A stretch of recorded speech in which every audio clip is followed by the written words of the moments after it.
हुस्न जो नूर चेहरे ता कॾहिं मता लही वञई। हुस्न जो नूर चेहरे ता,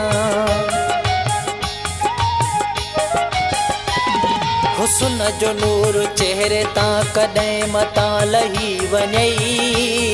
ही आशिकनि जी आह थी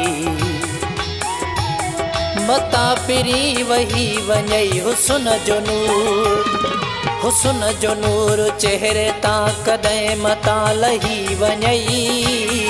ही आशिकनि जी आह थी मता पिरी वही वञई। हुस्न जो नूर चेहरे ता,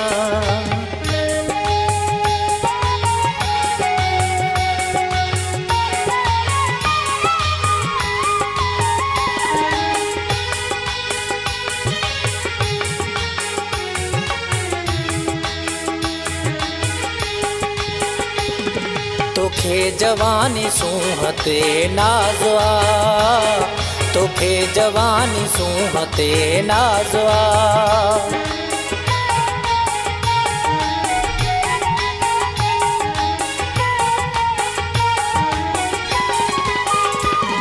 तोखे जवानी सूंहते नाज़वा, तोखे जवानी सूंहते नाज़वा।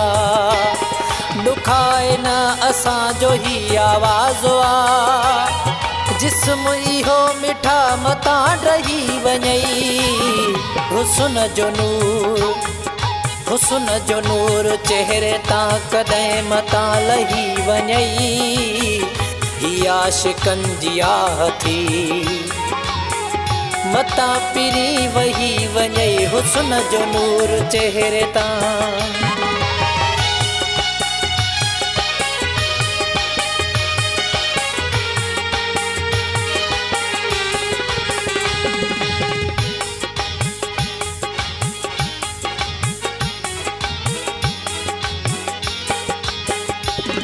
न बद दुआउनि जा खणो ॿार तूं, न बद दुआउनि जा खणो ॿार तूं।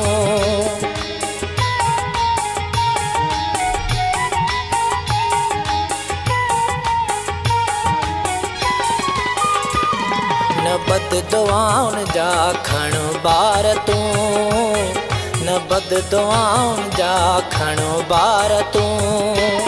एॾा बि मूंखे न ॾे ही आज़ार तूं, को पारा तो मुंहिंजो मता लॻी वञई। हुस्न जो नूर, हुस्न जो नूर चेहरे ता कॾहिं मता लही वञई।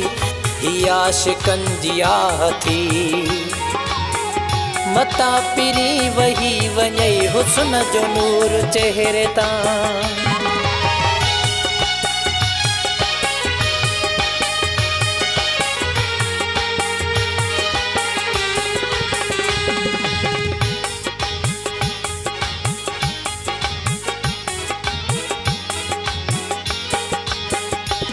नौशाद चोल्याणी चठहल भक्त खे, नौशाद चोल्याणी चठहल भक्त खे।